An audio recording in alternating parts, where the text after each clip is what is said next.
નમસ્કાર ખેડૂત મિત્રો, ખેડૂત પ્રિયા ચેનલમાં આપનું સ્વાગત છે। આજે તારીખ 3 ડિસેમ્બર 2025 સવારના મહત્વના હવામાન સમાચાર।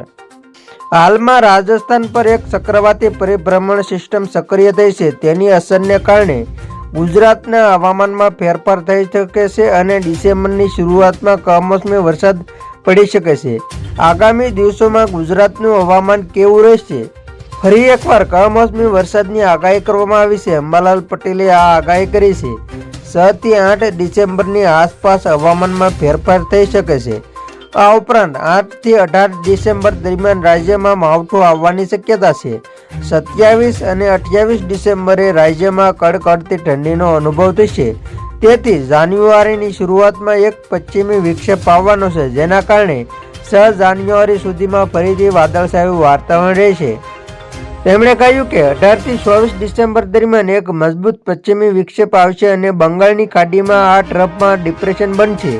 તેની ભેજની અસર અને અરબી સમુદ્રમાં હળવા ભેજને કારણે મજબૂત પશ્ચિમી વિક્ષેપને કારણે ચક્રવાતી પરિભ્રમણ બનશે।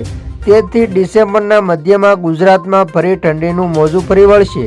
દક્ષિણ ગુજરાત અને સૌરાષ્ટ્રમાં કચ્છના કેટલાક ભાગોમાં સામાન્યથી નોંધપાત્ર રીતે ઉપર તાપમાન રહેશે। બાકીના પ્રદેશમાં સામાન્ય સ્થિતિ છે। આ સાથે એવું કહેવામાં આવ્યું હતું કે ગુજરાતમાં તાપમાન 24 કલાક સુધી યથાવત રહેશે। ત્યારબાદ 3 દિવસમાં 2 થી 3 ડિગ્રી સેલ્સિયસનો ઘટાડો થશે। આગામી 48 કલાકમાં રાજ્યના કેટલાક ભાગોમાં ઠંડીની શક્યતા છે। ઉત્તર ગુજરાત, પાટણ, સમી, હારીજ, બનાસકાંઠા, સાબરકાંઠા, પંચમહાલ અને ગાંધીનગરના કેટલાક ભાગોમાં તીવ્ર ઠંડી પડી શકે છે। કેટલાક ભાગોમાં તાપમાન 12 થી 13 ડિગ્રી સુધી ઘટી શકે છે। કચ્છના નલિયામાં સૌથી ઓછું તાપમાન ઘટી શકે છે। અંબાલાલની આગાહી મુજબ રાજકોટ સહિત સૌરાષ્ટ્રના કેટલાક વિસ્તારોમાં અને દક્ષિણ ગુજરાત, ઉત્તર ગુજરાત અને મધ્ય ગુજરાતના કેટલાક ભાગોમાં કમોસમી વરસાદ પડી શકે છે, જ્યારે નવેમ્બરના છેલ્લા અઠવાડિયામાં અખાતમાં ચક્રવાત બનવાની પણ શક્યતા હતી। સૌરાષ્ટ્ર, દક્ષિણ, ઉત્તર, મધ્ય ગુજરાતમાં કમોસમી વરસાદ પડી શકે છે। આ સાથે રાજ્યમાં ઠંડીમાં પણ વધઘટ જોવા મળશે।